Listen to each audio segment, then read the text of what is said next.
Eu posso resolver isso sozinho. O menino de 12 anos disse, olhando para o quadro cheio de equações. O milionário gargalhou junto com seus executivos. Ele não sabia que estava rindo do futuro que mudaria tudo. Eu posso resolver isso sozinho. A voz firme ecoou pela sala de reuniões no 43º andar do edifício empresarial continental, cortando o murmúrio arrogante dos homens de terno que observavam com desprezo. Miguel tinha apenas 12 anos, cabelos desalinhados e roupas simples que contrastavam violentamente com o luxo sufocante daquele ambiente. Fernando Almeida explodiu em gargalhadas. O som era grave, debochado, do tipo que faz qualquer pessoa se sentir pequena e insignificante. Seus executivos acompanharam imediatamente, criando uma sinfonia de escárnio que encheu a sala com uma crueldade quase palpável. Ouviu isso, Vicente? Fernando disse para o sócio ao seu lado, limpando lágrimas de tanto rir. O moleque acha que pode resolver sozinho. Isso é melhor que comédia. Vicente Carvalho, investidor principal da empresa, balançou a cabeça com um sorriso condescendente. Fernando, deixa o garoto tentar. Vai ser divertido ver ele perceber que não é brincadeira de criança. Divertido é a palavra certa, Fernando concordou, cruzando os braços. 3 dos nossos melhores engenheiros passaram a semana inteira tentando resolver essas equações e não conseguiram. Mas claro, o moleque que provavelmente nem terminou o ensino fundamental vai resolver num estalar de dedos. As risadas aumentaram. Juliana, a secretária executiva de Fernando, observava tudo do canto da sala com uma mistura de desconforto e pena. Ela conhecia aquele padrão. Seu chefe adorava humilhar pessoas, especialmente aquelas que ele considerava inferiores. Miguel não se mexeu. Permaneceu parado diante do quadro branco gigante que ocupava toda a parede lateral da sala de reuniões, olhando fixamente para as equações matemáticas complexas que estavam escritas ali. Eram cálculos avançados de engenharia estrutural, com variáveis múltiplas e integrais que fariam qualquer universitário suar frio. Moleque, você ao menos sabe o que é uma derivada? Um dos executivos perguntou, provocando mais risos. Ou integral tripla. Outro completou. Por que é isso que você está olhando aí? Miguel finalmente se virou para encará-los. Seus olhos castanhos tinham uma determinação que não combinava com sua idade. Sei o que é e sei resolver também. Claro que sabe, Fernando zombou, sentando-se confortavelmente na cadeira de couro italiano que custava mais que um carro popular. Aprendeu onde? No YouTube. A sala explodiu em gargalhadas novamente, mas havia algo na postura de Miguel que incomodava Juliana. O menino não parecia intimidado, não parecia nervoso, parecia apenas focado. Senhor Fernando, ela tentou intervir suavemente, talvez devêssemos dar uma chance para o garoto mostrar o que sabe. Juliana, pelo amor de Deus, Fernando a cortou com irritação. Você realmente acha que esse moleque sabe alguma coisa? Olha para ele. Aposto que nem sabe fazer conta de dividir.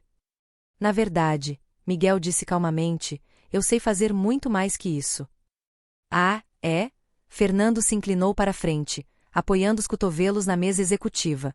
Então me impressiona, garoto prodígio. Mostra para todos nós aqui como é que um moleque da sua idade resolve problemas que engenheiros formados não conseguiram. Havia desafio puro naquelas palavras. Uma provocação carregada de certeza absoluta de que Miguel falharia espetacularmente. Fernando estava acostumado a estar certo, acostumado a ser o mais inteligente da sala, acostumado a esmagar qualquer um que ousasse contestá-lo. Miguel pegou um marcador do suporte fixado na parede e se aproximou do quadro. Suas mãos eram pequenas, ainda mãos de criança, mas seguravam o marcador com uma firmeza que chamou a atenção de todos na sala. Espera, espera. Vicente interveio, também rindo. Fernando, deixa eu fazer uma aposta com você. Se o moleque realmente conseguir resolver, eu pago um jantar naquele restaurante francês que você adora. E se ele não conseguir? Fernando perguntou, já sabendo a resposta. Aí você paga, Vicente completou, e ambos explodiram em gargalhadas. Aposta aceita, Fernando disse, estendendo a mão para selar o acordo. Porque isso aqui é dinheiro garantido no meu bolso. Todos na sala observavam com aquela expressão de quem assiste a um acidente prestes a acontecer. Ninguém acreditava que Miguel teria a menor chance. Afinal, como poderia? Era apenas uma criança, claramente de origem humilde, provavelmente sem acesso à educação de qualidade. Mas o que ninguém sabia, o que nenhum daqueles homens arrogantes poderia imaginar, era a história por trás daquele menino que segurava o marcador como se fosse uma espada. Miguel começou a escrever. Seus movimentos eram rápidos, precisos, quase mecânicos. Números e símbolos matemáticos apareciam no quadro com uma velocidade impressionante. Ele não hesitava, não pausava para pensar. Simplesmente escrevia como se estivesse copiando algo que já existia completo em sua mente. O barulho de conversas começou a diminuir. Um por um, os executivos pararam de rir e começaram a prestar atenção no que estava acontecendo no quadro. Porque o que Miguel estava fazendo não parecia brincadeira de criança. Parecia trabalho de especialista. Ele está realmente calculando isso, um dos executivos murmurou para o colega ao lado. Não pode ser, o outro respondeu. Provavelmente está só rabiscando números aleatórios. Mas não eram números aleatórios. Juliana, que tinha formação em administração, mas entendia o básico de matemática, percebia que havia método naquilo. Havia lógica, sequência, propósito. Fernando observava com uma expressão que começava a mudar de diversão para confusão. Ele não entendia completamente as equações que seus engenheiros haviam deixado no quadro, mas sabia reconhecer quando alguém estava realmente trabalhando versus quando estava apenas fingindo. E Miguel claramente não estava fingindo. O silêncio que tomou conta da sala era denso, quase sufocante. O único som era o arrastar do marcador contra o quadro, criando um ritmo hipnótico que mantinha todos paralisados. 5 minutos se passaram. Depois 10. Miguel continuava escrevendo, preenchendo o quadro com cálculos complexos que se ramificavam como árvores matemáticas. Ele usava o espaço de forma eficiente, organizando as equações de maneira que tudo fizesse sentido visual. Fernando, Vicente sussurrou, você está vendo o que eu estou vendo? Estou, Fernando respondeu, a voz perdendo completamente o tom de deboche, mas não estou acreditando. Mais alguns minutos se passaram. O quadro estava quase completamente preenchido. Quando Miguel finalmente parou, ele deu alguns passos para trás, observou seu trabalho por alguns segundos e então circulou um número no canto inferior direito do quadro. Pronto, ele disse simplesmente, virando-se para encarar a sala. A resposta é essa. O problema na estrutura está na distribuição de carga no pilar sul. Vocês estavam calculando como se fosse uma distribuição uniforme, mas na verdade é assimétrica por causa do ângulo de incidência do vento. O silêncio era absoluto. Ninguém ria mais. Ninguém falava. Todos apenas olhavam para o quadro cheio de cálculos impecáveis. Depois, para o menino de 12 anos que acabará de fazer o impossível. Fernando se levantou lentamente, como se estivesse em transe, aproximou-se do quadro. Seus olhos percorreram cada linha, cada número, cada símbolo. Ele não era engenheiro, mas havia trabalhado com engenheiros tempo suficiente para reconhecer competência quando via. E aquilo no quadro não era apenas competente, era brilhante. Como você fez isso? Fernando perguntou, a voz saindo baixa, quase inaudível. Miguel encolheu os ombros com a naturalidade de uma criança. Não é tão difícil quando você entende os princípios básicos da física estrutural e sabe aplicar cálculo diferencial e integral. Princípios básicos. Vicente se aproximou também, incrédulo. Moleque, isso aqui é nível de pós-graduação em engenharia. Eu sei, Miguel respondeu sem arrogância, apenas como um fato. Minha mãe me ensinou. Sua mãe? Fernando praticamente gritou. Sua mãe é engenheira. Era. Miguel corrigiu. E, pela primeira vez, sua voz carregou emoção. Ela era uma das melhores engenheiras estruturais do país.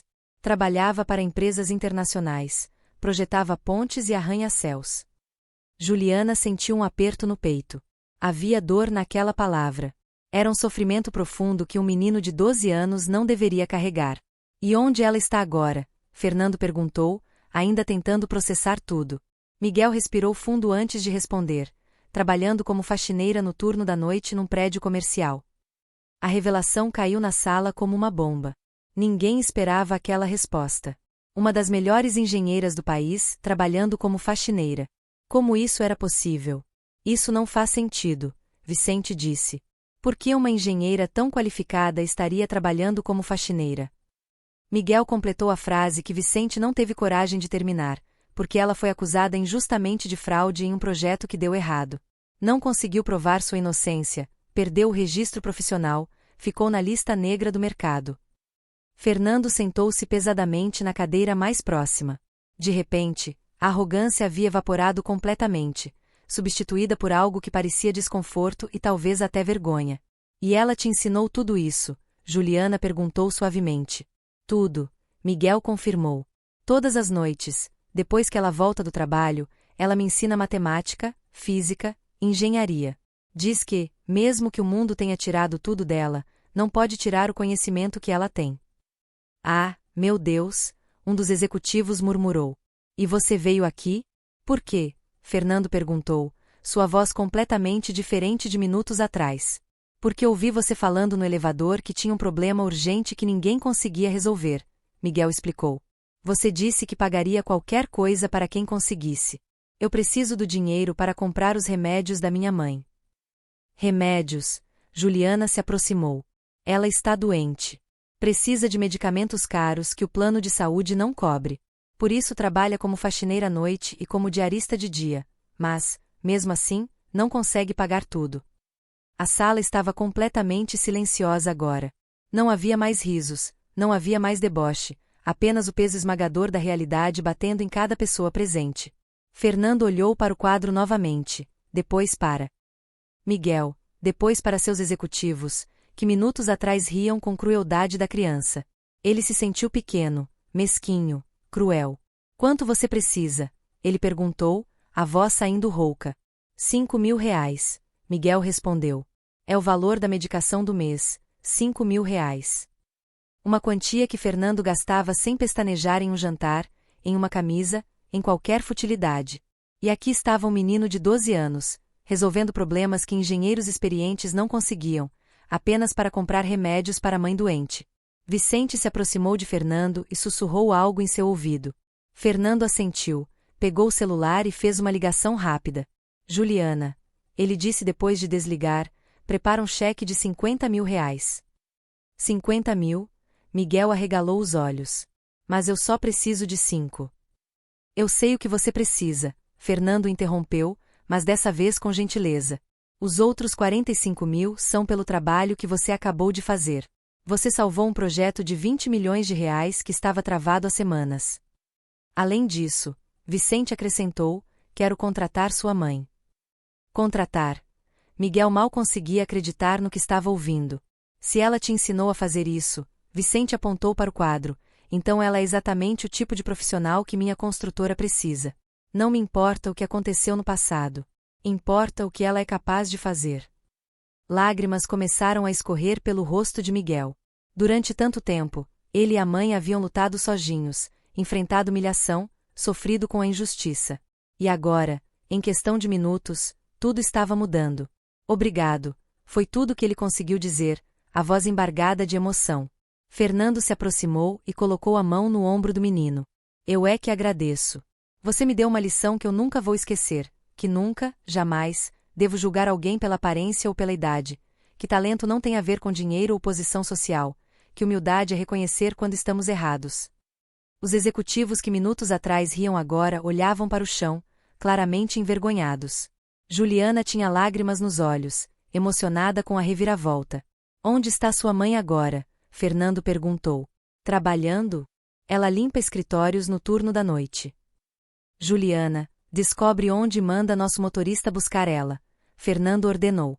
Quero conhecer a mulher que criou esse garoto extraordinário. Enquanto Juliana saía para fazer as ligações, Fernando olhou novamente para o quadro cheio de cálculos. 1 hora atrás, ele havia zombado de um menino que ousou dizer que podia resolver aquilo sozinho. Agora, esse mesmo menino havia não apenas resolvido o impossível, mas também aberto os olhos de uma sala cheia de adultos arrogantes para uma verdade fundamental. Competência não se mede por aparência, idade ou situação financeira. E a história de Miguel e Rosa estava apenas começando. Rosa Silva estava de joelhos, limpando o piso de mármore do 7º andar do edifício comercial Atlântico, quando seu celular tocou. Era um número desconhecido e ela hesitou antes de atender. Ligações inesperadas raramente traziam boas notícias. Alô? Ela atendeu, a voz cansada de quem havia trabalhado o dia inteiro e ainda tinha uma noite inteira pela frente. Senhora Rosa Silva. A voz feminina do outro lado era educada, profissional. Meu nome é Juliana, sou secretária executiva da construtora Almeida e Associados. Preciso que a senhora venha urgentemente ao edifício empresarial Continental. O coração de Rosa disparou. Meu filho. Aconteceu alguma coisa com meu filho? Não, não. Juliana se apressou em tranquilizar. O Miguel está bem. Ele está aqui conosco, mas precisamos que a senhora venha imediatamente. Já enviei um motorista para buscá-la. Ele estará aí em 15 minutos. Mas eu estou trabalhando. Não posso simplesmente sair assim. Já conversamos com seu supervisor. Está tudo autorizado. Por favor, senhora Rosa, é muito importante. A ligação encerrou, deixando Rosa completamente confusa e apavorada. Seu primeiro instinto foi ligar para Miguel, mas o telefone do menino estava desligado. O que ele teria feito? Por que uma construtora importante estava mandando buscá-la? 17 minutos depois, um carro luxuoso parou na frente do prédio. O motorista desceu e abriu a porta traseira para ela com uma reverência que a fez sentir completamente deslocada. Rosa olhou para seu uniforme de limpeza, para suas mãos calejadas, e se sentiu envergonhada de entrar naquele carro tão elegante. Por favor, senhora, o motorista disse gentilmente, percebendo sua hesitação. Não se preocupe com nada. O senhor Fernando está esperando. O trajeto foi silencioso. Rosa olhava pela janela, vendo a cidade passar enquanto 1000 pensamentos corriam por sua cabeça. Fernando Almeida era um nome que ela conhecia bem, um dos empresários mais ricos e poderosos da construção civil. O que seu filho poderia ter feito para chamar a atenção dele? Quando chegaram ao edifício empresarial Continental, Rosa quase não conseguiu sair do carro. Suas pernas tremiam. Aquele prédio representava tudo o que ela havia perdido: sucesso, respeito, dignidade profissional. Anos atrás, ela entrava em prédios assim pela porta da frente, como engenheira respeitada. Agora, entrava pela porta dos fundos como faxineira invisível. Por aqui, senhora. O motorista guiou até o elevador privativo, que ia direto ao 43º andar. As portas se abriram, revelando um corredor luxuoso com piso de mármore italiano e luminárias de cristal. Rosa se sentiu ainda mais deslocada, mais consciente de cada mancha em seu uniforme, de cada fio de cabelo fora do lugar. Juliana esperava na recepção com um sorriso caloroso que surpreendeu Rosa. Normalmente, pessoas em posições elevadas a tratavam com indiferença ou desdém. Senhora Rosa, muito obrigada por vir tão rápido, Juliana disse, estendendo a mão. Sei que deve estar preocupada, mas garanto que está tudo bem. Na verdade, está mais que bem. Onde está o Miguel? Foi tudo que Rosa conseguiu perguntar. Venha comigo. Elas caminharam por um corredor até a sala de reuniões principal. Quando Juliana abriu a porta, Rosa viu seu filho sentado confortavelmente em uma cadeira de couro, tomando suco e comendo sanduíches. Ao redor dele, vários homens de terno conversavam animadamente, e na parede havia um quadro branco completamente preenchido com equações. Equações que Rosa reconheceu imediatamente. Seu coração quase parou. Aqueles eram cálculos avançados de engenharia estrutural, do tipo que ela costumava fazer quando ainda tinha carreira, e a caligrafia era inconfundivelmente de Miguel. Mãe! Miguel gritou quando a viu, correndo para abraçá-la com força. Eu consegui. Resolvi o problema deles. Miguel, o que você fez? Rosa sussurrou, ainda tentando processar a cena. Senhora Rosa, Fernando se aproximou, estendendo a mão. Fernando Almeida. É uma honra conhecê-la. Rosa apertou a mão dele mecanicamente, ainda confusa. Senhor Almeida, eu não entendo o que está acontecendo. Deixa eu explicar, Fernando disse, indicando uma cadeira. Seu filho apareceu aqui hoje e resolveu um problema de engenharia estrutural que tinha nossos melhores profissionais travados há semanas. Rosa olhou para Miguel, depois para o quadro, depois de volta para Fernando. Ele fez isso. Não apenas fez, Vicente se aproximou também, mas fez de forma brilhante. Os cálculos são impecáveis. Já conferimos com nossa equipe técnica. Seu filho salvou um projeto de milhões de reais. As pernas de Rosa falharam e ela teve que se sentar. Lágrimas começaram a escorrer por seu rosto sem que ela pudesse controlar. Todas as noites ensinando Miguel, todos os sacrifícios, todas as humilhações que ela havia suportado. Tudo isso havia valido a pena. Seu filho era extraordinário. Mãe, não chora. Miguel se ajoelhou ao lado dela, segurando sua mão. Isso é bom. Eles vão nos pagar 50 mil reais. 50 mil? Rosa regalou os olhos. 5 mil pelo trabalho que você precisa fazer aqui, Fernando explicou, e 45 mil pelo trabalho que o Miguel fez.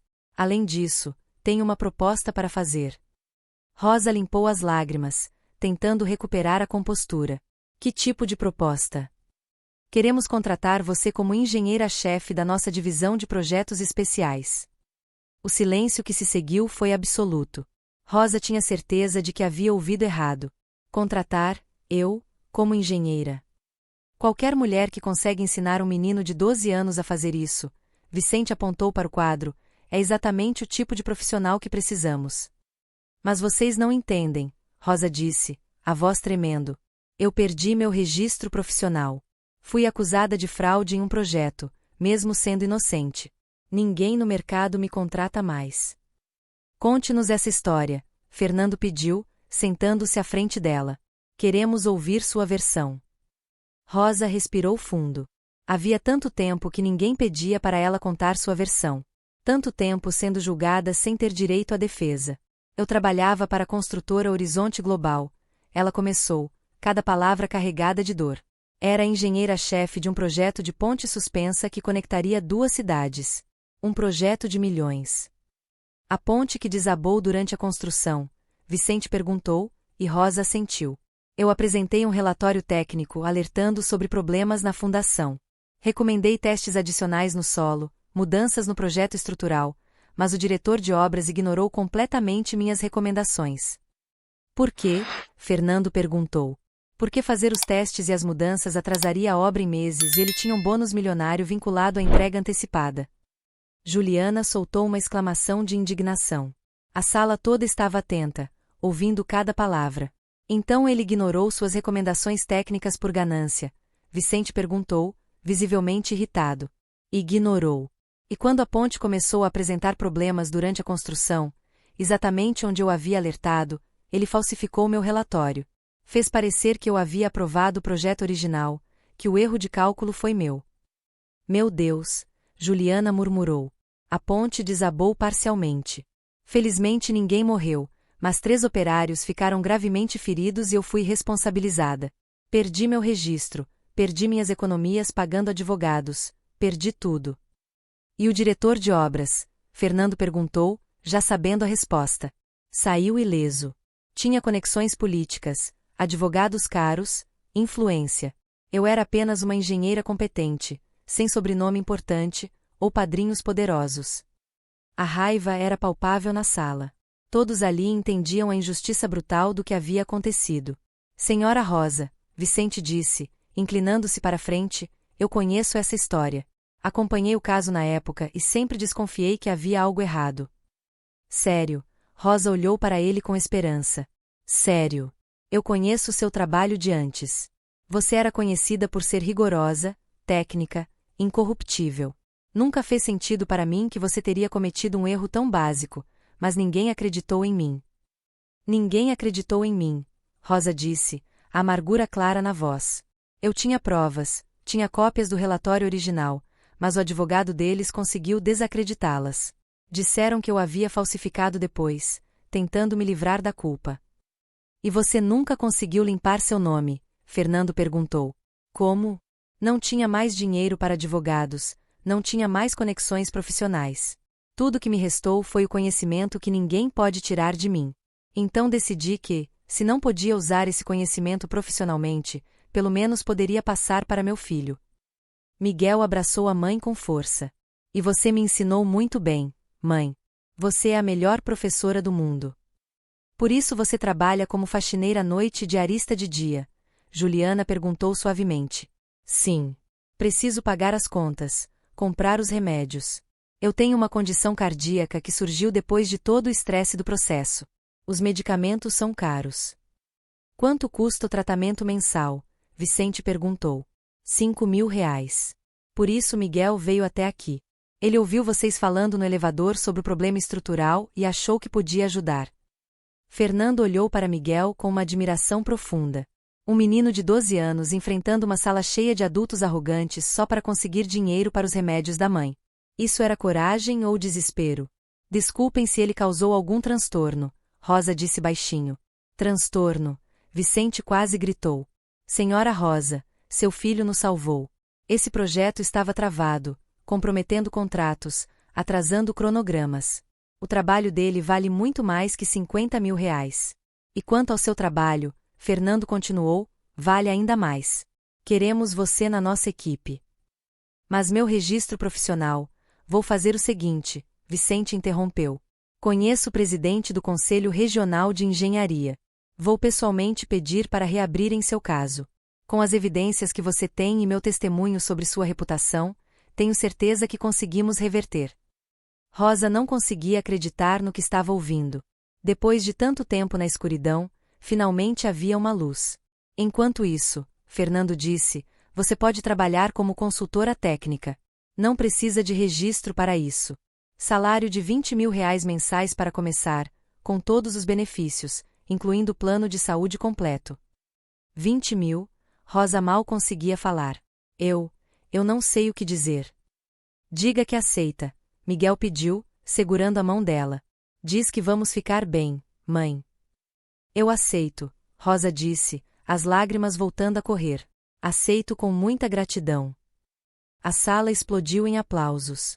Juliana chorava abertamente, emocionada com a transformação. Os executivos que minutos antes haviam zombado de Miguel agora o cumprimentavam com respeito genuíno. Tem mais uma coisa, Fernando disse quando o barulho diminuiu. Aquele diretor que te prejudicou, qual era o nome dele? Cláudio Mendes. Por quê? Porque ele tentou vender um projeto para minha construtora semana passada. Um projeto que agora sei que provavelmente tem os mesmos problemas que causaram o desabamento da ponte. Rosa ficou pálida. Ele continua fazendo isso, colocando vidas em risco por lucro. Não por muito tempo. Vicente disse, pegando o telefone. Vou ligar para alguns colegas do setor.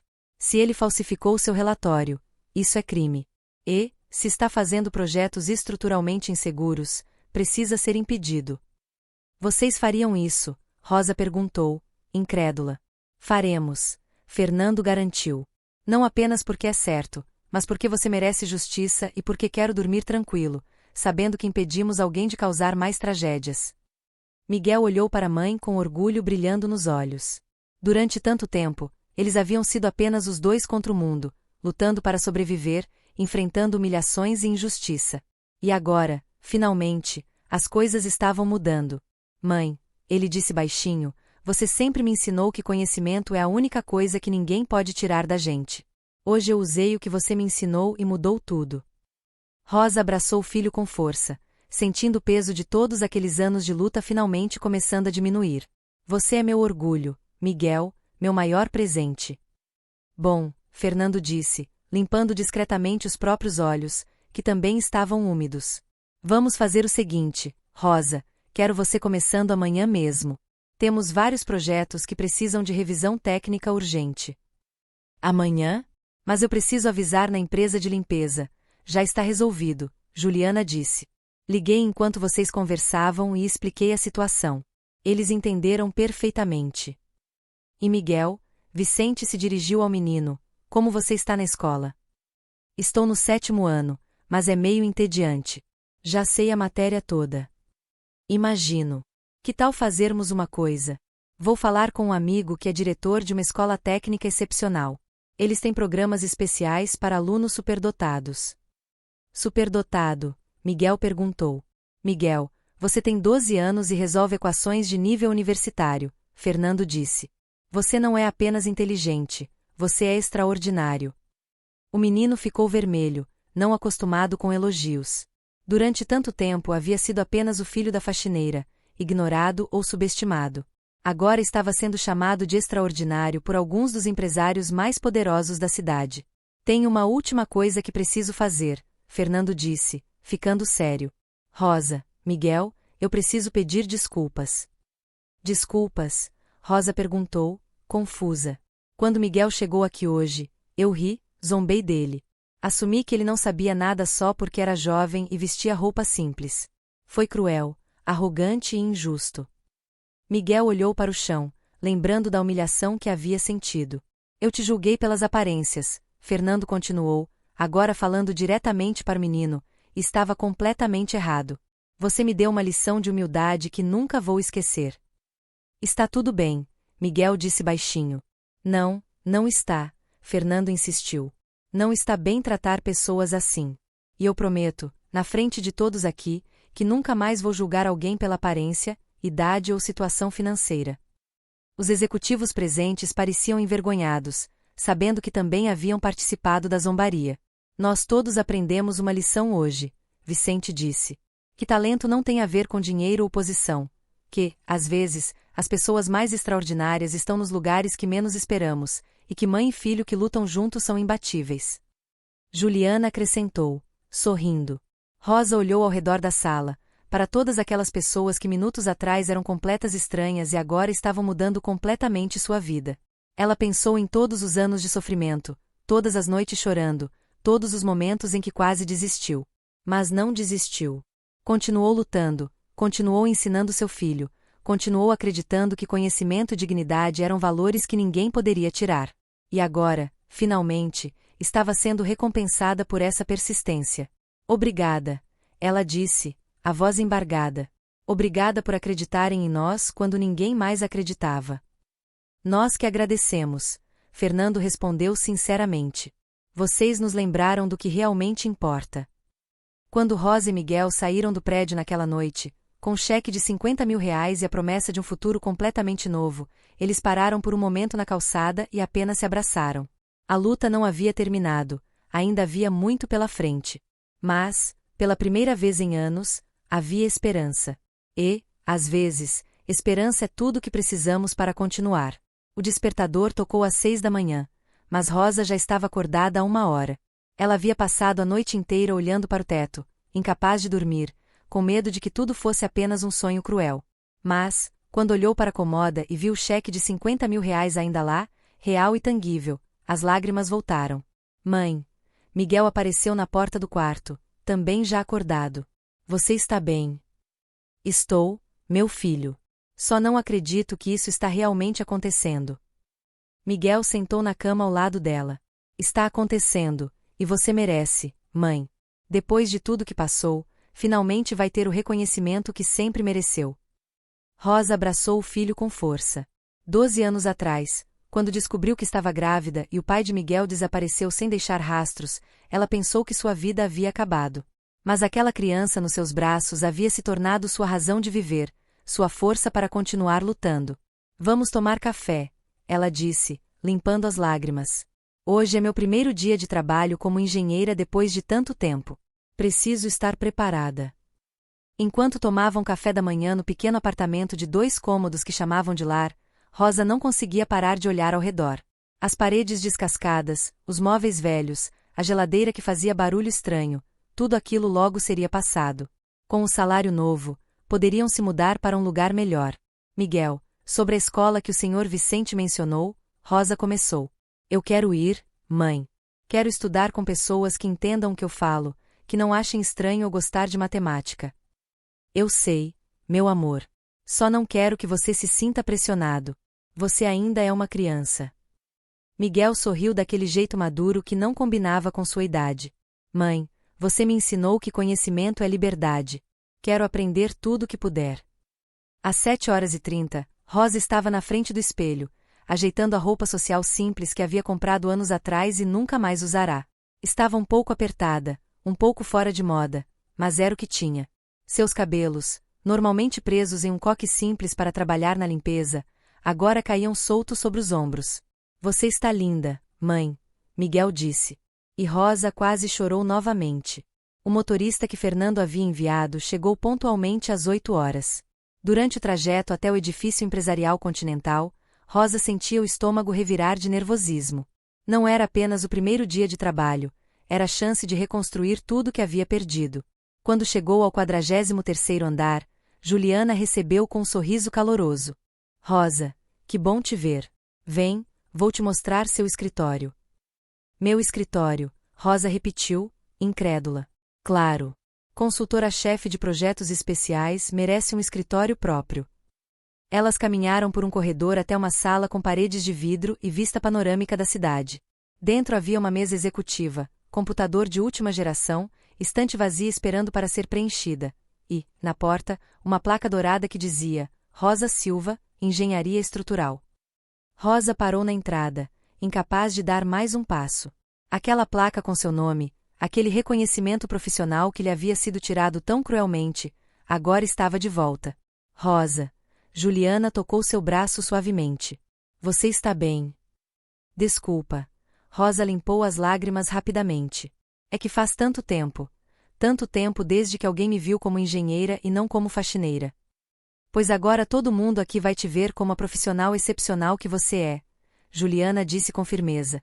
Fernando deixou muito claro para toda a equipe. Você é consultora-chefe e suas decisões técnicas são finais. Elas foram interrompidas por vozes no corredor. 3 pessoas se aproximavam, 2 homens e uma mulher, todos vestindo roupas casuais de escritório e carregando pastas. Juliana, essa é a nova consultora, um dos homens perguntou, olhando Rosa de cima a baixo, com uma expressão que ela conhecia bem, ceticismo disfarçado de educação. Sim. Rosa Silva, esses são os engenheiros da equipe técnica, Maurício, Sandra e Thales. Prazer. Rosa estendeu a mão, que foi apertada com frieza por Maurício. Então você é a famosa engenheira que o chefe contratou, Sandra disse. E havia algo no tom que deixou Rosa alerta.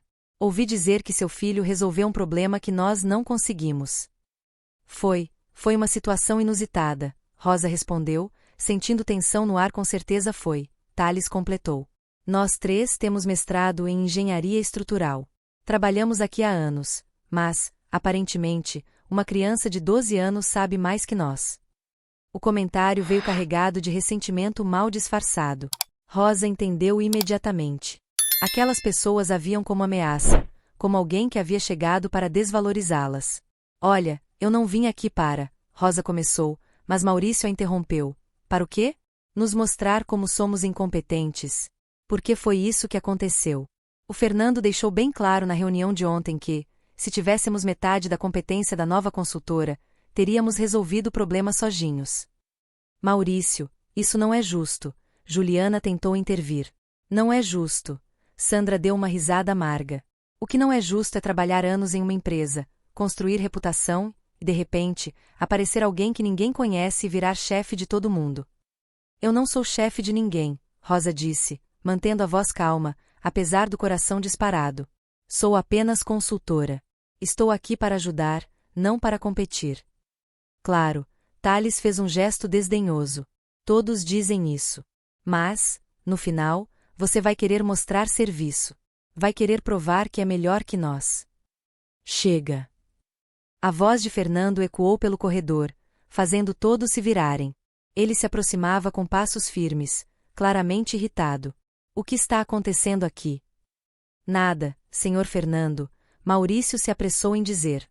Estávamos apenas conhecendo a nova colega. Conhecendo ou intimidando? Fernando perguntou, olhando diretamente nos olhos dele. Porque, pelo que eu vi, parecia mais intimidação que boas-vindas. Sandra ficou vermelha. Senhor, nós só queríamos entender por que, de repente, temos uma chefe que ninguém conhece. Rosa não é chefe de vocês, Fernando esclareceu. Ela é consultora especializada em projetos complexos. Está aqui porque tem uma competência técnica excepcional que esta empresa precisa. Mas, senhor, Thales tentou argumentar. Mas nada. Vocês 3 são bons profissionais, por isso continuam empregados aqui. Mas, se não conseguem trabalhar em equipe e respeitar colegas, talvez precisem procurar outro lugar. O silêncio que se seguiu foi constrangedor. Os 3 engenheiros olhavam para o chão, claramente envergonhados, mas também ressentidos. Agora, se me dão licença, preciso conversar com a Rosa sobre os novos projetos, Fernando disse, indicando que a conversa havia terminado. Quando ficaram sozinhos no escritório de Rosa, Fernando suspirou pesadamente. Desculpa por isso. Não imaginei que fossem reagir assim. Está tudo bem, Rosa disse, mas sua voz traía tristeza. Estou acostumada com esse tipo de recepção. Não deveria estar. E não deveria ter que aceitar. Fernando se sentou em uma das cadeiras de visitante. Rosa, quero que você entenda uma coisa. Você está aqui porque é competente, não por favoritismo. Preciso do seu conhecimento técnico. Eu sei. É só que é difícil. Durante tanto tempo, fui tratada como se não valesse nada. E agora, Quando finalmente tenho uma chance de recomeçar, encontro o mesmo preconceito. Eles estão com medo, Fernando explicou. Medo de serem substituídos, medo de não serem bons o suficiente. Mas isso é problema deles, não seu. Ainda assim, vou precisar trabalhar com eles. E vai. E, se houver ressentimento, deixa comigo. Vou deixar muito claro que qualquer forma de sabotagem ou falta de respeito resultará em demissão imediata. Rosa sentiu, mas por dentro sentia um peso. Ela não queria ser a causa de conflito. Não queria que pessoas perdessem emprego por sua causa. Mas também não podia aceitar ser desrespeitada. Agora vamos ao que interessa. Fernando mudou de assunto, abrindo uma pasta. Tenho 3 projetos que precisam de revisão técnica urgente. Todos são edifícios comerciais de grande porte e estou preocupado com alguns cálculos estruturais. Rosa pegou os documentos e começou a examinar. Seus olhos percorriam as plantas, as especificações técnicas, os cálculos, e, quanto mais lia, mais sua expressão ficava séria. Fernando, esse projeto aqui, ela apontou para um dos documentos.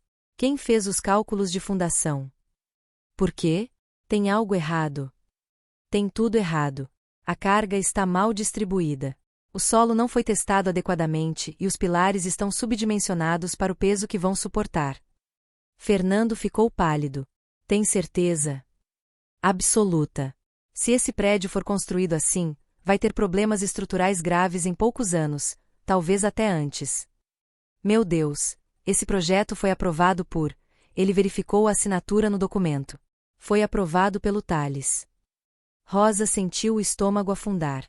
Ela acabará de pegar um erro grave de um dos engenheiros que já a odiava. Isso só pioraria a situação. Tem certeza absoluta? Fernando perguntou novamente. Fernando, eu fiz esse tipo de cálculo centenas de vezes. Sei exatamente o que estou vendo. E isso aqui é perigoso. Fernando pegou o telefone e ligou para Juliana. Chama o Thales aqui no escritório da Rosa agora. 5 minutos depois, Thales entrava na sala com uma expressão defensiva. Sim, senhor. Thales, explica para mim como você aprovou esse projeto de fundação aqui. Fernando colocou os documentos na mesa. Thales olhou rapidamente. Esse projeto foi calculado seguindo todas as normas técnicas. Não vejo problema. Rosa, mostra para ele o que você encontrou. Fernando pediu. Rosa hesitou, sabendo que isso criaria um inimigo mortal. Mas também sabia que tinha responsabilidade profissional. A distribuição de carga está incorreta. Ela começou, apontando para os cálculos. Você calculou como se a carga fosse uniforme, mas na verdade é assimétrica por causa da estrutura de vidro na fachada sul. Isso vai criar tensão excessiva nos pilares centrais. Isso é absurdo, Thales protestou. A estrutura de vidro não muda significativamente a distribuição. Muda, sim, Rosa o interrompeu, pegando uma calculadora. A fachada de vidro adiciona 15 toneladas por andar, multiplicado por 20 andares.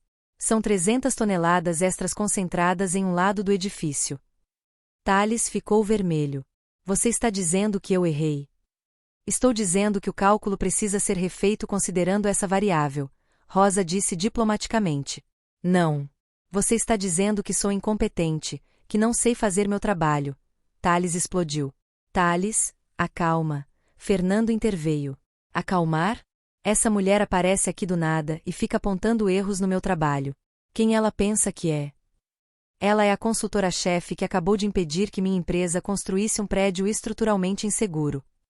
Fernando bateu a mão na mesa. Você deveria estar agradecendo, não gritando. Agradecendo por ela me humilhar. Ela está salvando sua carreira. Se esse prédio fosse construído com esses erros e tivesse problemas, você seria o responsável legal. Poderia ir preso. Thales ficou em silêncio, processando a informação. Lentamente, a raiva em seu rosto deu lugar ao medo. Eu não percebi o peso extra do vidro, ele admitiu baixinho. E é por isso que precisamos de revisão técnica, Fernando disse, mais calmo. Rosa tem experiência em projetos complexos que você ainda não tem. Não é competição, é trabalho em equipe. Desculpa, Thales disse, mas olhando para o chão, não para Rosa. Eu errei. Acontece, Rosa disse gentilmente. Já cometi erros também. O importante é corrigir antes que cause problemas.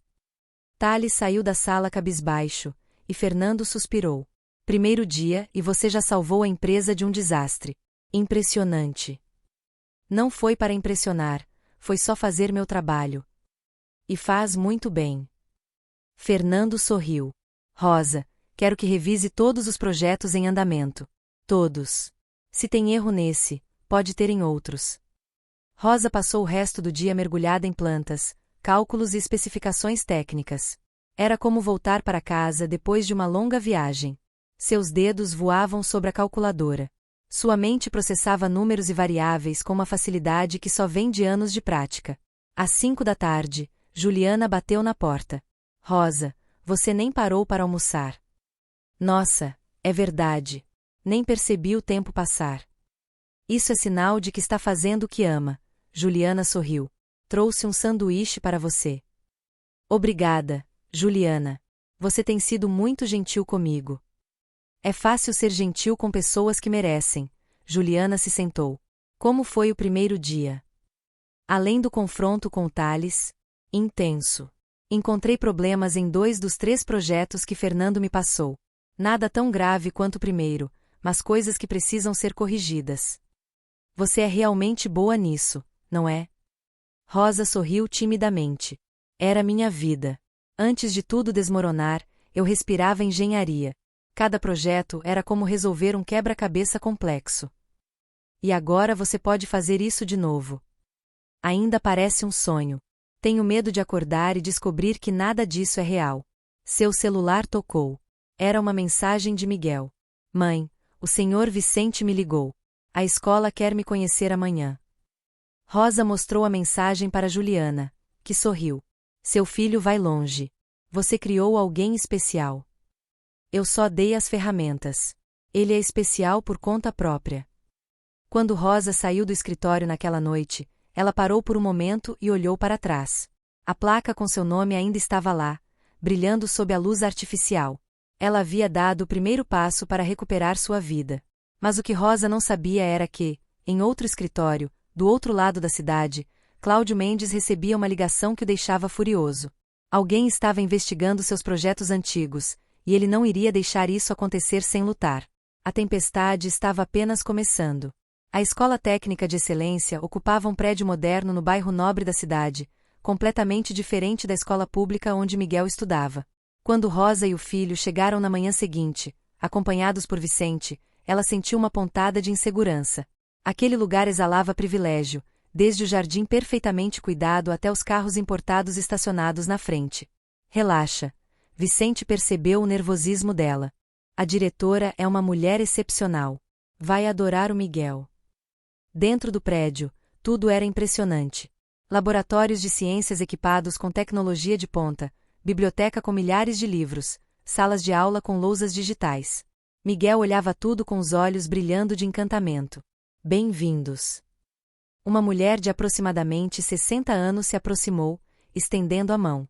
Sou Eloía Tavares, diretora da instituição. Você deve ser o Miguel que o Vicente tanto falou. Sim, senhora. Miguel cumprimentou educadamente. E a senhora é Rosa Silva, a mãe, Eloía disse. Vicente me contou sua história. Muito impressionante. Elas foram conduzidas ao gabinete da diretora, uma sala ampla com estantes cheias de livros e troféus de competições acadêmicas. Eloía sentou-se atrás da mesa executiva e abriu uma pasta. Vicente me enviou o histórico escolar do Miguel e preciso dizer que fiquei intrigada. Notas perfeitas em matemática, física e química, mas comportamento descrito como disperso e desatento. Ele se entedia facilmente, Rosa explicou. Já sabe a matéria que está sendo ensinada. Imagino. Por isso, preparei uma avaliação especial, Eloía disse, olhando para Miguel. Se não se importa, gostaria de aplicar alguns testes para entender melhor seu nível de conhecimento. Sem problema, Miguel concordou. Ótimo. Professor Álvaro vai conduzi-lo até a sala de avaliação. Um homem jovem de aproximadamente 30 anos apareceu na porta e levou Miguel. Quando ficaram sozinhas, Eloía se inclinou para a frente. Senhora Rosa, preciso ser honesta com a senhora. Nossa escola é voltada para alunos com altíssimo potencial acadêmico. Temos parceria com universidades internacionais. Oferecemos programas acelerados, competições científicas. É extremamente exigente. Eu entendo, Rosa disse, sentindo o estômago apertar. E também é extremamente cara. A mensalidade é de R$ 8.000. Rosa empalideceu.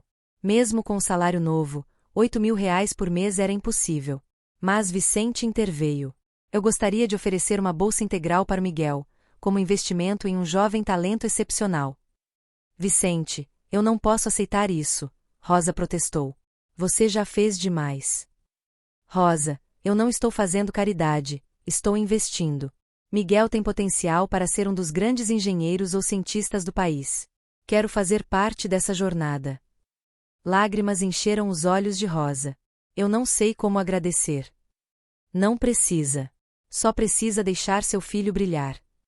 Enquanto esperavam, Eloísa conversava sobre o programa da escola, as oportunidades que Miguel teria, os desafios que enfrentaria. Rosa ouvia tudo ainda em choque, tentando processar como a vida deles havia mudado tão drasticamente em tão pouco tempo. 2 horas depois, Miguel voltou acompanhado do professor Álvaro, que tinha uma expressão de puro espanto no rosto. Diretor Eloísa, ele disse, colocando as provas sobre a mesa, precisamos conversar sobre isso. Ele foi mal? Rosa perguntou, preocupada. Mal? Ele acertou absolutamente todas as questões, incluindo as de nível universitário que coloquei no final para testar os limites. Eloísa pegou as provas e examinou cuidadosamente. Suas sobrancelhas subiram progressivamente, conforme via as respostas. Meu Deus, Miguel, como você aprendeu isso tudo? Minha mãe me ensinou. Ele respondeu simplesmente. Todas as noites, o professor Álvaro olhou para Rosa com admiração. A senhora ensina conteúdo universitário para seu filho de 12 anos todas as noites. Ensino o que sei, Rosa disse modestamente. É tudo que posso fazer por ele. Senhora Rosa, Eloísa disse, emocionada, a senhora criou um prodígio. Miguel não apenas respondeu corretamente, mas demonstrou raciocínio avançado, criatividade na resolução de problemas, compreensão profunda dos conceitos. Ele sempre foi especial, Rosa disse, acariciando os cabelos do filho. Tão especial que tem uma proposta diferente, Eloísa continuou. Ao invés de colocá-lo no 7º ano, gostaria de matriculá-lo diretamente no programa de ensino médio acelerado. Ele completaria em 2 anos ao invés de 3. Com 12 anos, Rosa perguntou, preocupada. Ele não vai se sentir muito deslocado entre adolescentes mais velhos? Mãe, eu quero, Miguel disse com firmeza. Quero aprender coisas novas. Quero ser desafiado. Rosa olhou para aqueles olhos determinados e viu tanto do próprio sonho perdido refletido ali. Ela não podia cortar as asas do filho por medo. Tudo bem, ela concordou. Se você tem certeza. Tenho. Então está decidido. Eloísa sorriu. Miguel começa segunda-feira no programa acelerado. E, senhora Rosa, se algum dia quiser dar palestra sobre engenharia para nossos alunos, seria uma honra. Quando saíram da escola, Miguel não conseguia parar de falar sobre tudo que havia visto, tudo que iria aprender. Vicente os deixou em casa e seguiu para o escritório, deixando mãe e filho sozinhos. Mãe, você percebe o que está acontecendo, Miguel disse, sentando no sofá gasto da sala pequena. Tudo está mudando. Eu sei, meu amor. Às vezes ainda não acredito. Você merece isso. Depois de tudo que passou, finalmente está tendo o reconhecimento que sempre mereceu. Rosa abraçou o filho com força, agradecendo silenciosamente por ter tido forças para continuar lutando todos esses anos. Mas o momento de paz foi interrompido pelo toque do celular. Era Fernando, e sua voz soava tensa. Rosa, preciso que venha ao escritório urgentemente. Temos um problema sério. O que aconteceu? Cláudio Mendes está aqui, e ele está ameaçando processar a empresa. O sangue de Rosa gelou. Apenas ouvir aquele nome trazia de volta todas as memórias dolorosas da traição, da injustiça, da humilhação. Eu vou para aí agora. Rosa, quem era? Miguel perguntou, vendo a palidez no rosto da mãe. Era o Fernando. Preciso ir ao escritório resolver uma coisa. Tem a ver com aquele homem que te prejudicou. Rosa assentiu sem conseguir falar. Então eu vou com você, Miguel disse com determinação. Não vou deixar você enfrentar ele sozinha. Miguel, você é uma criança. Mãe, foi você que me ensinou que conhecimento é poder. E foi você que me ensinou a nunca fugir de uma luta justa. Vamos juntos. Meia hora depois, eles entravam no escritório de Fernando. A sala de reuniões estava tensa. Fernando e Vicente estavam de um lado da mesa e, do outro lado, estava um homem de aproximadamente 50 anos, cabelos grisalhos perfeitamente penteados, terno caríssimo e um sorriso arrogante que Rosa reconheceria em qualquer lugar. Cláudio Mendes. Quando ele viu Rosa entrar, seu sorriso ficou ainda mais cruel. Olha só quem apareceu, a famosa engenheira fracassada. Rosa sentiu as pernas bambas, mas a mão de Miguel, apertando a dela, deu força. Cláudio, ela disse, mantendo a voz firme, o que você está fazendo aqui?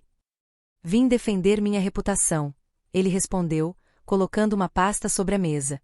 Soube que você está espalhando mentiras sobre mim, tentando me difamar. Mentiras, Fernando explodiu.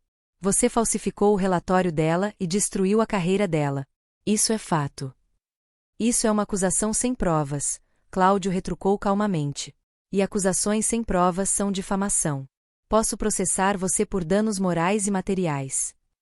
Você não tem vergonha. Vicente se levantou, furioso. Causou um desabamento que feriu pessoas. Arruinou a vida de uma profissional competente e agora vem ameaçar. Eu não causei desabamento nenhum. Foi ela. Cláudio apontou para Rosa com desdém. Que fez cálculos errados. Eu apenas tentei encobrir para proteger a empresa, mas não funcionou. Você está mentindo, Miguel gritou, surpreendendo todos. Minha mãe nunca faria cálculos errados. Cláudio olhou para o menino com diversão cruel. E quem é esse? Seu filho? Que bonitinho, defendendo a mamãe. Mas criança não entende de assuntos de adultos.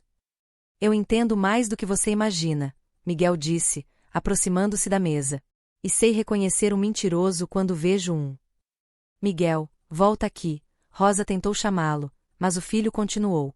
Você falsificou o relatório da minha mãe porque queria receber um bônus, Miguel disse, olhando diretamente nos olhos de Cláudio. Ignorou as recomendações técnicas dela porque fazer os testes e correções atrasaria a obra. E quando deu errado, jogou a culpa nela. Cláudio deu uma risada. Olha só, até as crianças estão inventando histórias agora. Onde você ouviu isso, garoto? Nos contos de fada que sua mãe conta. Eu ouvi da minha mãe, que nunca mentiu para mim, Miguel respondeu. Diferente de você, que mente profissionalmente. Chega, Cláudio se levantou, irritado. Não vim aqui para ser insultado por uma criança. Vim fazer uma oferta civilizada. Oferta? Fernando perguntou, desconfiado. Simples. Vocês param de investigar meus projetos antigos, param de falar meu nome, e eu não processo ninguém aqui. Todos saem ganhando. Exceto a verdade, Rosa disse, encontrando sua voz novamente. E as pessoas que podem ser prejudicadas por suas construções mal feitas. Minhas construções não são mal feitas, Cláudio disse com raiva. São projetos aprovados dentro das normas e lucrativos. São projetos perigosos, Rosa rebateu. E você sabe disso, assim como sabia que a ponte teria problemas. Prove. Cláudio a desafiou. Prove que eu sabia. Prove que falsifiquei seu relatório. Prove qualquer coisa do que está dizendo. O silêncio que se seguiu foi pesado, porque Rosa não tinha provas concretas. Tudo que tinha era sua palavra contra a dele. E, anos atrás, essa batalha havia terminado com sua derrota. É o que eu pensei, Cláudio disse com satisfação. Sem provas, só acusações vazias. Por isso, vou dar 24 horas para decidirem. Ou param com essa perseguição, ou meus advogados vão fazer chover processos em cima de vocês. Ele pegou sua pasta e caminhou em direção à porta, mas parou ao lado de Rosa. Você nunca foi páreo para mim. Ele sussurrou baixo o suficiente para só ela ouvir. Continua sendo uma perdedora que deveria ter ficado no seu lugar. Rosa sentiu lágrimas de raiva e frustração encherem seus olhos, mas não iria dar a ele a satisfação de vê-la chorar. Quando Cláudio saiu, a sala ficou em silêncio sepulcral. Esse homem é um monstro, Vicente disse, socando a mesa. Tem que ter um jeito de pará-lo.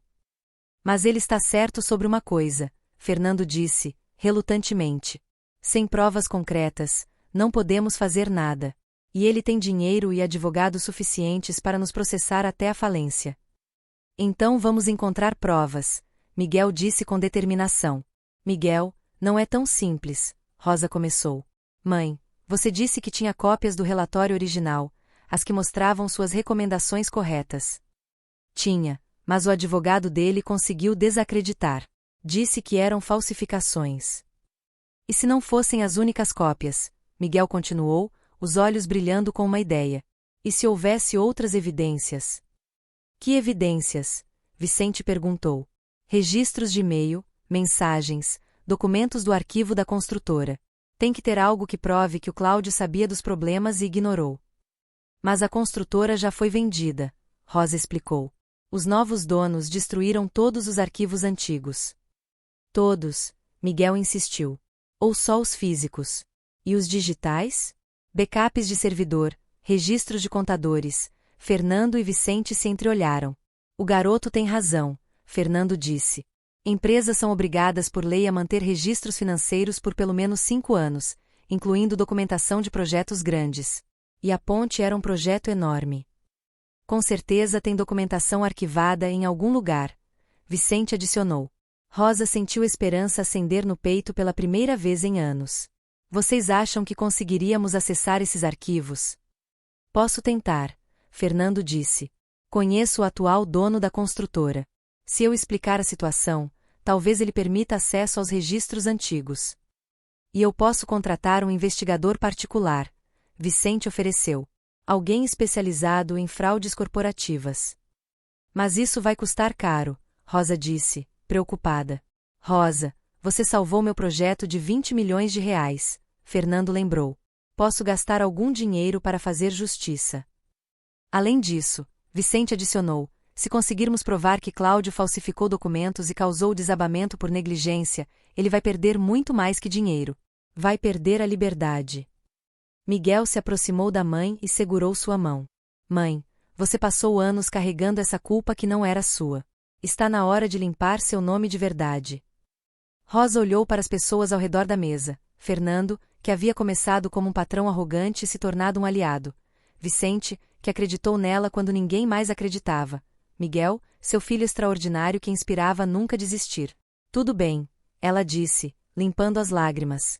Vamos lutar. Vamos encontrar as provas e vamos mostrar para o mundo quem Cláudio Mendes realmente é. Isso aí. Miguel comemorou. Mas tem uma coisa, Rosa continuou. Se vamos fazer isso, fazemos direito. Nada de atalhos, nada de legalidades. Tudo dentro da lei. Concordo completamente, Fernando disse. Vamos fazer isso do jeito certo. Enquanto planejavam os próximos passos, ninguém percebeu que, do outro lado da cidade, Cláudio Mendes fazia ligações frenéticas para seus advogados e contatos políticos. Ele não iria deixar que uma engenheira fracassada e um bando de empresários idealistas destruíssem tudo que havia construído. A guerra estava declarada, e só um lado poderia vencer. 22 horas. Era o tempo que restava do ultimato de Cláudio Mendes quando Fernando recebeu a ligação que mudaria tudo. Senhor Almeida, aqui é Roberta Campos, do escritório de advocacia Campos Martins. Preciso falar urgentemente sobre um caso antigo da construtora Horizonte Global. Fernando colocou no viva voz para que Rosa, Vicente e Miguel, que estavam reunidos em seu escritório desde cedo, pudessem ouvir. Pode falar, doutora. Estamos todos aqui. Represento os 3 operários que ficaram feridos no desabamento da ponte há alguns anos. Meus clientes nunca receberam indenização justa e recentemente descobrimos informações que podem mudar tudo. Rosa sentiu o coração disparar. Que tipo de informações? Quem está falando? Roberta perguntou. Rosa Silva. Eu era a engenheira responsável pelo projeto. Houve uma pausa significativa do outro lado da linha. Senhora Rosa, meus clientes sempre disseram que a senhora alertou sobre os problemas, que a senhora tentou parar a construção, mas foi ignorada. Lágrimas imediatas encheram os olhos de Rosa. Durante todos esses anos, ela havia assumido que os operários a culpavam. Nunca imaginou que eles pudessem testemunhar a seu favor. Eles disseram isso, sua voz saiu quebrada. Disseram, e estão dispostos a testemunhar oficialmente. Além disso, um dos meus clientes guardou algo muito interessante, cópias de e-mails que circulavam no canteiro de obras. E-mails? Vicente se inclinou para a frente. Que tipo de e-mails? E-mails de Cláudio Mendes ordenando que os testes de solo fossem ignorados para economizar tempo e dinheiro. E-mails dele ameaçando demitir qualquer um que atrasasse o cronograma. E, o mais importante, um e-mail dele para o contador da empresa pedindo para ajustar o relatório da engenheira Rosa Silva. A sala ficou em silêncio absoluto. Ajustar. A palavra era um eufemismo corporativo para falsificar. Você tem esses e-mails? Fernando perguntou, mal conseguindo controlar a emoção. Tenho cópias autenticadas em cartório. Meu cliente teve a sabedoria de imprimir tudo antes de ser demitido. Guardou durante anos, esperando a oportunidade certa. Por que ele não usou antes? Rosa perguntou. Porque Cláudio Mendes é poderoso e meu cliente era apenas um operário sem recursos. Mas quando soube que a construtora Almeida estava investigando, decidiu que era hora de falar. Miguel apertou a mão da mãe com força. Finalmente, depois de tanto tempo, a verdade teria provas concretas. Doutora Roberta, podemos nos reunir hoje? Vicente perguntou. Posso estar aí em 2 horas com meus clientes e toda a documentação. Quando a ligação encerrou, Rosa desabou, não em lágrimas de tristeza, mas em soluços profundos de alívio acumulado de anos. Seu corpo inteiro tremia enquanto todo o peso da injustiça que havia carregado finalmente começava a se soltar. Mãe! Miguel a abraçou com força, também chorando. Mãe, acabou. Vamos provar que você estava certa. Fernando se aproximou e colocou a mão no ombro dela. Rosa, você ouviu? Temos as provas. Provas concretas, indiscutíveis. Eu não acredito, ela conseguiu dizer entre soluços. Todos esses anos eu carreguei essa culpa, essa vergonha, e agora você vai ter seu nome limpo, Vicente completou, também emocionado. E Cláudio vai pagar por tudo que fez. Juliana entrou na sala com uma caixa de lenços, os olhos também vermelhos. A história de Rosa havia tocado todos no escritório, e ver a justiça finalmente chegando era emocionante para todos. 2 horas depois, Roberta Campos chegou acompanhada de 3 homens na faixa dos 50 anos. Antônio, Marcos e Sebastião eram os operários que haviam sido feridos no desabamento. Traziam consigo não apenas e-mails, mas também fotos, anotações e testemunhos detalhados. Senhora Rosa. Antônio se aproximou, estendendo a mão. A senhora não se lembra de mim, mas eu me lembro da senhora. A senhora foi a única pessoa que se importou com nossa segurança. Rosa apertou a mão dele com emoção. Eu sinto muito pelo que aconteceu com vocês. Tentei impedir, tentei alertar. Nós sabemos, Marcos interrompeu. Ouvimos a senhora discutindo com Cláudio. Ele gritou que, se a senhora continuasse criando problema, seria demitida. Vocês ouviram isso? Fernando perguntou. Ouvimos, e não fomos os únicos. Tinha pelo menos 6 pessoas na sala ao lado quando aconteceu. Sebastião confirmou. Roberta abriu sua pasta e começou a distribuir cópias dos documentos. Aqui está tudo: e-mails, fotos de rachaduras que apareceram durante a construção e foram ignoradas, ordens escritas do Cláudio para acelerar a qualquer custo. Rosa pegou os e-mails com mãos trêmulas. Ali estava, preto no branco, a prova de sua inocência. Um e-mail de Cláudio para o contador dizia textualmente que precisava ajustar o relatório de Rosa, removendo recomendações e mantendo apenas a aprovação final. Ele realmente escreveu isso, ela sussurrou, incrédula. Ele confessou por escrito. Vicente disse. Homens arrogantes sempre acham que estão acima das consequências. Por isso cometem erros assim. O que fazemos agora? Miguel perguntou. Roberta disse com um sorriso determinado. Vamos ao Ministério Público. Com essas provas, podemos abrir um processo criminal contra Cláudio Mendes por falsificação de documentos, fraude, negligência que resultou em danos corporais e muito mais. Quanto tempo isso vai levar? Rosa perguntou. Normalmente meses, mas com provas tão claras e testemunhas dispostas a falar, podemos acelerar, especialmente se chamarmos a imprensa. A imprensa? Rosa ficou pálida. Rosa, sua história precisa ser contada, Fernando disse. Uma engenheira competente destruída por um homem corrupto que colocou lucro acima de vidas humanas. Isso não é apenas sobre você. É sobre quantas outras pessoas ele pode ter prejudicado. Rosa olhou para Miguel, que assentiu, encorajadoramente. Mãe, você não tem nada a esconder. Ele sim. Tudo bem, ela concordou, respirando fundo. Vamos fazer isso direito. Roberta pegou o telefone. Conheço uma jornalista investigativa excepcional, Carla Mendonça, do programa Verdade Absoluta. Se ela topar fazer a matéria, vai ter milhões de pessoas assistindo. 3 horas depois, Carla Mendonça estava no escritório com uma equipe de filmagem. Era uma mulher de 40 anos, cabelos curtos, olhar penetrante de quem não aceita mentiras. Rosa, antes de começarmos a gravar, preciso que me conte tudo. Absolutamente tudo, ela disse, sentando-se ao lado dela. E Rosa contou. Pela primeira vez em anos, contou sua história completa, sem medo de não ser acreditada. Falou sobre o projeto da ponte, sobre suas recomendações ignoradas, sobre a falsificação do relatório, sobre perder tudo. Falou sobre trabalhar como faxineira enquanto ensinava engenharia para o filho todas as noites. Falou sobre a humilhação, a dor, a luta para sobreviver. Carla ouvia com atenção total, fazendo anotações. Quando Rosa terminou, a jornalista estava com os olhos úmidos. Essa é a história mais importante que vou contar este ano, ela disse, e vou garantir que seja contada direito.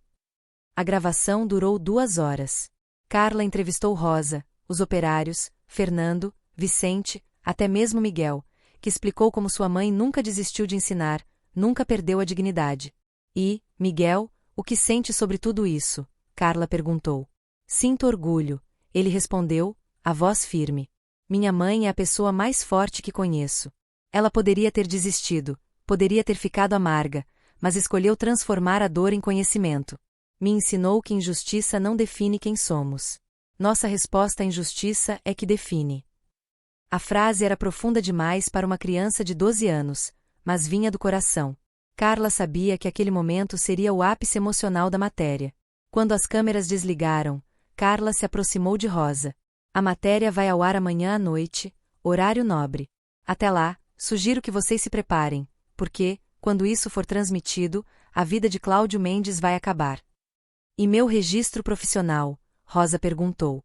Existe chance de recuperar com essas provas? Certeza absoluta, Roberta garantiu. Vou pessoalmente ao Conselho Regional de Engenharia amanhã de manhã, com a matéria da Carla para dar força. Eles não vão ter escolha senão reabrir seu caso. Naquela noite, Rosa não conseguiu dormir. Estava ansiosa, nervosa, esperançosa e apavorada ao mesmo tempo. Do outro lado da cidade, Cláudio Mendes também não dormia. Seus contatos haviam informado sobre a movimentação, sobre os operários, sobre a jornalista. Ele fez ligações desesperadas para advogados, para contatos políticos, tentando encontrar uma forma de impedir a matéria. Mas era tarde demais. A verdade já estava em movimento e nada poderia pará-la. Na manhã seguinte, Roberta cumpriu sua promessa. Às 9 horas, estava no Conselho Regional de Engenharia com todas as provas, exigindo a reabertura imediata do caso de Rosa Silva. O presidente do conselho, Dr. Henrique Vasconcelos, examinou os documentos com expressão grave. Isso é muito sério. Se tudo isso for verdade, houve uma injustiça brutal. É verdade, Roberta afirmou. E hoje à noite milhões de pessoas vão saber disso quando a matéria for ao ar na televisão nacional. Dr. Henrique ficou pálido. Televisão Nacional, programa Verdade Absoluta, horário nobre. Ele entendeu imediatamente a pressão que viria. Vou convocar uma reunião extraordinária do Conselho para hoje à tarde. Se as provas são tão claras quanto parecem, podemos reverter a decisão ainda hoje. Enquanto isso, no escritório de Fernando, Rosa recebia outra ligação inesperada. Senhora Rosa Silva, aqui é Dr. Paulo Santos, presidente da Associação Brasileira de Engenharia Estrutural. Tomei conhecimento do seu caso e gostaria de oferecer todo o apoio da associação. O que aconteceu com a senhora é inadmissível. Obrigada, doutor, Rosa mal conseguia acreditar. Mais que isso, queremos convidá-la para ser palestrante no nosso Congresso Nacional mês que vem. Sua história precisa ser conhecida, precisa inspirar outros profissionais a nunca desistirem de fazer o que é certo. Rosa desligou o telefone em choque. De pária da engenharia a palestrante convidada. A transformação era surreal. Às 4 da tarde, o Conselho Regional de Engenharia emitiu um comunicado oficial. o caso de Rosa Silva seria reaberto com urgência máxima e uma decisão seria tomada em até 48 horas. Às 7 da noite, milhões de brasileiros ligaram a televisão para assistir ao programa Verdade Absoluta. A vinheta ecoou em milhões de lares brasileiros. Carla Mendonça apareceu na tela com sua expressão séria característica. Boa noite. Hoje vamos contar a história de Rosa Silva, uma engenheira brilhante que teve sua vida destruída por um homem poderoso. Mas também vamos contar a história de uma mãe que nunca desistiu e de um filho que provou que conhecimento e dignidade vencem qualquer injustiça. As imagens começaram a rolar. Rosa contando sua história, os olhos cheios de dor, mas a voz firme. Os operários confirmando que ela havia alertado sobre os perigos. Os e-mails de Cláudio sendo mostrados na tela com as partes comprometedoras destacadas. Quando chegou a parte de Miguel, explicando como a mãe o ensinava todas as noites depois de trabalhar em dupla jornada, as redes sociais explodiram. Justiça para Rosa começou a ser trending topic em minutos. A matéria mostrou o momento em que Miguel resolveu as equações no escritório, com Fernando explicando como havia subestimado completamente aquela criança e sua mãe. Mostrou Rosa encontrando erros graves nos projetos, salvando vidas com sua competência. E então veio o confronto. Carla havia conseguido uma entrevista com Cláudio Mendes gravada horas antes. Ele apareceu arrogante, negando tudo, chamando Rosa de profissional incompetente, tentando culpar outros por seus erros. Mas então Carla mostrou os e-mails ao vivo na frente das câmeras. Senhor Cláudio, este é um e-mail seu pedindo para ajustar o relatório da engenheira Rosa. Como explica isso? A expressão de Cláudio mudou completamente. O sangue fugiu de seu rosto. Isso é falsificação. Alguém forjou esses e-mails. São cópias autenticadas em cartório, com metadados que comprovam data e autoria. O senhor está dizendo que 3 operários feridos, um contador arrependido e 6 testemunhas estão todos mentindo? Cláudio se levantou bruscamente e arrancou o microfone. Essa entrevista acabou. E saiu, deixando para trás um rastro de culpa óbvia. Carla voltou para a câmera. Tentamos dar direito de defesa ao senhor Cláudio Mendes. Vocês viram o resultado. Enquanto isso, Rosa Silva continua lutando para recuperar sua dignidade profissional. Uma luta que, com as provas que apresentamos hoje, acreditamos que ela vai vencer. A matéria terminou com Rosa e Miguel abraçados, ela dizendo: ensinei meu filho que a verdade sempre vence. Hoje estou provando que acredito nisso. Quando o programa acabou, o telefone de Rosa não parou de tocar. Jornalistas querendo entrevistas, engenheiros oferecendo apoio, universidades convidando para palestras. Mas a ligação mais importante veio às 9h30 da noite. Senhora Rosa, Dr. Henrique Vasconcelos do Conselho de Engenharia. Acabamos de terminar a reunião extraordinária. Rosa segurou a mão de Miguel com força. Seu registro profissional foi restaurado com efeito imediato. Além disso, vamos emitir um pedido formal de desculpas pelo erro que foi cometido. A senhora foi vítima de uma fraude grave e o Conselho reconhece isso oficialmente. Rosa desabou em lágrimas. Não eram lágrimas tristes, mas lágrimas de libertação. Durante anos, havia carregado a marca de engenheira que causou um desabamento. Agora, oficialmente, estava limpa. Obrigada. Foi tudo que conseguiu dizer. A senhora merece mais que isso. Merece reparação completa. Por isso também vamos recomendar ao Ministério Público que investigue Cláudio Mendes criminalmente. Na manhã seguinte, Rosa acordou com a notícia de que Cláudio havia sido preso preventivamente. A repercussão da matéria foi tão grande que o Ministério Público agiu com velocidade incomum. Ele foi acusado de falsificação de documentos, fraude, negligência que resultou em lesões corporais e corrupção. 2 semanas depois, Rosa estava no tribunal como testemunha principal. A sala estava lotada de jornalistas, engenheiros, curiosos. Cláudio estava sentado ao lado de seus advogados, mas a arrogância havia desaparecido completamente. Ele parecia 10 anos mais velho. Senhora Rosa Silva, o promotor a chamou, pode nos contar o que aconteceu no projeto da ponte? E Rosa contou, desta vez não com vergonha ou medo, mas com a confiança de quem sabe que a verdade está do seu lado. Ela explicou tecnicamente cada alerta que deu, cada recomendação que foi ignorada, cada tentativa de fazer o certo. Os operários testemunharam. O contador, que havia sido forçado a falsificar o relatório, testemunhou, chorando ao pedir perdão para Rosa.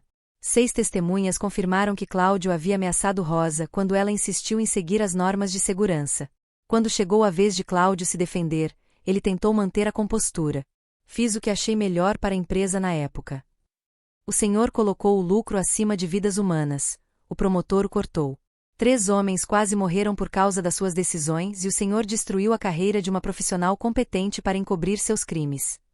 O júri não demorou muito. Cláudio Mendes foi condenado a 8 anos de prisão, perda do registro profissional permanente e obrigado a pagar indenização milionária para Rosa e os operários feridos. Quando a sentença foi lida, Rosa não sentiu alegria pela vingança. Sentiu apenas alívio. Justiça havia sido feita. Do lado de fora do tribunal, dezenas de repórteres esperavam, mas Rosa tinha apenas uma coisa a dizer: justiça demorou, mas chegou. E espero que minha história inspire outras pessoas que sofreram injustiças a nunca desistirem de lutar pela verdade. Miguel estava ao lado dela, e os fotógrafos capturaram o momento em que mãe e filho se abraçaram, ambos finalmente livres do peso que haviam carregado por tanto tempo. 3 anos depois, a Ponte da Esperança se erguia majestosa sobre o rio, conectando 2 cidades com elegância e segurança. Era o projeto mais importante da carreira de Rosa Silva. E desta vez ela estava no comando completo desde o início. Mãe, vem ver isso. Miguel gritou do outro lado do canteiro de obras. Agora com 15 anos, ele estava no último ano do ensino médio e já havia sido aceito em 3 universidades internacionais para estudar engenharia. Rosa caminhou até ele usando o capacete de segurança e carregando as plantas do projeto. Miguel apontava para a estrutura principal, onde trabalhadores instalavam os últimos cabos de sustentação. Ficou exatamente como você calculou. Perfeito. Nós calculamos, Rosa corrigiu. Você ajudou em pelo menos 40% desse projeto. Era verdade. Miguel havia trabalhado ao lado da mãe durante todo o desenvolvimento, aplicando tudo o que havia aprendido. O projeto da Ponte da Esperança era deles 2. Fernando e Vicente chegaram para a inspeção final. A construtora havia crescido exponencialmente nos últimos anos, e Rosa era agora diretora técnica de toda a empresa, com uma equipe de 20 engenheiros sob sua supervisão. Maurício, Sandra e Thales também faziam parte dessa equipe. Depois do julgamento de Cláudio, os 3 haviam procurado Rosa para pedir desculpas sinceras. Reconheceram que o ressentimento inicial era insegurança e que ela sempre foi justa e competente. Agora trabalhavam em harmonia, com respeito mútuo. Rosa, a imprensa está aqui para cobrir a inauguração, Juliana avisou. Ela havia sido promovida a gerente de comunicação corporativa. Já? A ponte nem está pronta ainda. Está 98% pronta. E você sabe como é, sua história ainda gera interesse. Era verdade. Rosa havia se tornado uma espécie de símbolo de superação no Brasil. Havia escrito um livro contando sua jornada, que se tornou best-seller. Dava palestras em universidades e empresas sobre ética profissional, resiliência e nunca desistir. Mas o que mais a orgulhava não era a fama ou o reconhecimento, era o impacto real que sua história havia tido. Depois do caso Cláudio Mendes, leis foram endurecidas sobre falsificação de documentos técnicos. Conselhos profissionais criaram canais de denúncia protegida. Várias pessoas que haviam sofrido injustiças similares encontraram coragem para lutar. Mãe, Miguel a chamou, preciso te contar uma coisa. O que foi? Decidi qual universidade vou aceitar. Rosa segurou a respiração. Sabia que esse momento chegaria, mas não estava preparada. Instituto de Tecnologia de Massachusetts, MIT. Ela sentiu orgulho e tristeza ao mesmo tempo. Seu filho iria para o outro lado do mundo estudar na melhor universidade de engenharia do planeta.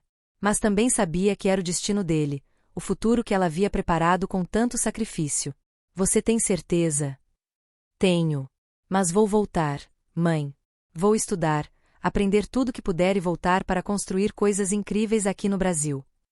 Com você. Rosa o abraçou com força, permitindo que algumas lágrimas caíssem. Você sempre foi meu maior orgulho, meu maior presente. E você sempre foi minha heroína, a mulher mais forte que conheço. A cerimônia de inauguração da ponte aconteceu 2 semanas depois. Milhares de pessoas compareceram, incluindo autoridades, engenheiros de todo o país e os 3 operários que haviam sido feridos na ponte anterior. Antônio, Marcos e Sebastião haviam se tornado amigos próximos de Rosa. Com a indenização que receberam, Abriram uma empresa de consultoria em segurança de obras, ajudando a prevenir acidentes em canteiros.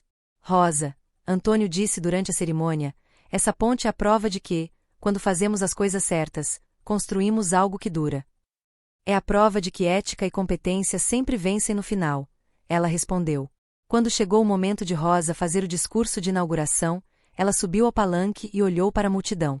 Viu Miguel na primeira fileira, viu Fernando e Vicente, viu sua equipe de engenheiros, viu os operários, viu toda a jornada refletida naqueles rostos. Há alguns anos, ela começou, a voz ecoando pelos alto-falantes, eu era uma faxineira invisível que todos os dias limpava escritórios e banheiros. Ninguém sabia que eu já havia sido engenheira. Ninguém sabia que eu ensinava meu filho em casa porque não podia pagar escola particular. Ninguém sabia da dor que eu carregava. A multidão estava em silêncio absoluto. Mas eu nunca desisti. Nunca deixei a injustiça me definir. Continuei estudando, continuei ensinando meu filho, continuei acreditando que a verdade venceria. E hoje estou aqui inaugurando a Ponte da Esperança. Uma ponte que não é apenas estrutura de concreto e aço. É símbolo de que podemos reconstruir depois de desmoronar, de que podemos nos erguer ao cair, de que dignidade não depende de cargo ou salário, mas de caráter. Os aplausos começaram, crescendo em intensidade. Dedico essa ponte a todos que sofreram injustiças e continuaram lutando, a todos que foram subestimados e provaram seu valor, a todos que caíram 7 vezes e levantaram 8. As pessoas começaram a se levantar, a ovação ficando ensurdecedora. E dedico especialmente ao meu filho Miguel, que me ensinou que a criança que educamos hoje é a ponte para o futuro que queremos construir. Miguel estava chorando na primeira fileira, assim como a maioria das pessoas presentes. A história de Rosa havia tocado milhões de corações porque era universal. Era sobre nunca desistir, sobre dignidade, sobre o poder transformador do conhecimento e do amor. Depois da cerimônia, quando as câmeras se foram e a multidão dispersou, Rosa e Miguel caminharam sozinhos pela ponte. O sol sumia no horizonte, tingindo tudo de dourado. Lembra quando a gente não tinha nem dinheiro para comprar meus remédios? Miguel perguntou. Lembro como se fosse ontem. E agora você construiu uma ponte que vai durar 100 anos. Rosa parou no meio da ponte e olhou para o rio lá embaixo. Sabe qual foi a ponte mais importante que construí? Qual? A ponte entre o desespero e a esperança, entre a humilhação e a dignidade, entre ser invisível e ser vista. Ela segurou o rosto do filho com carinho. E você foi meu engenheiro nessa construção. Eles ficaram ali abraçados enquanto o sol desaparecia completamente. 2 pessoas que haviam começado com nada, exceto conhecimento e determinação, e construíram algo que nenhuma injustiça poderia destruir: dignidade, amor e esperança. A Ponte da Esperança se erguia majestosa ao fundo, iluminada por luzes que a faziam brilhar na noite. Era mais que concreto e aço, era o símbolo de que toda tempestade passa, toda noite termina, e depois da escuridão sempre vem a luz. Rosa Silva havia começado como faxineira invisível. Terminou como a engenheira que ensinou um país inteiro que competência, ética e perseverança sempre triunfam sobre corrupção e arrogância. E seu filho, Miguel? Ele aprendeu a lição mais importante que qualquer educação pode oferecer, que conhecimento sem caráter é perigoso, mas conhecimento com dignidade pode mudar o mundo. Anos depois, quando Miguel se formou no MIT e voltou ao Brasil, a primeira coisa que fez foi projetar uma escola técnica gratuita para crianças de baixa renda, uma escola onde talentos como ele não ficassem escondidos, mas fossem descobertos e cultivados. E, na entrada dessa escola, uma placa dizia: conhecimento é a única herança que ninguém pode roubar de você. Rosa Silva. A história de Rosa e Miguel provou que, às vezes, as pessoas que o mundo considera invisíveis são as que têm mais a ensinar. Que, frequentemente, aqueles que passam pelas maiores injustiças se tornam os defensores mais fervorosos da justiça. E que, no final, sempre no final, a verdade vence. Fim da história.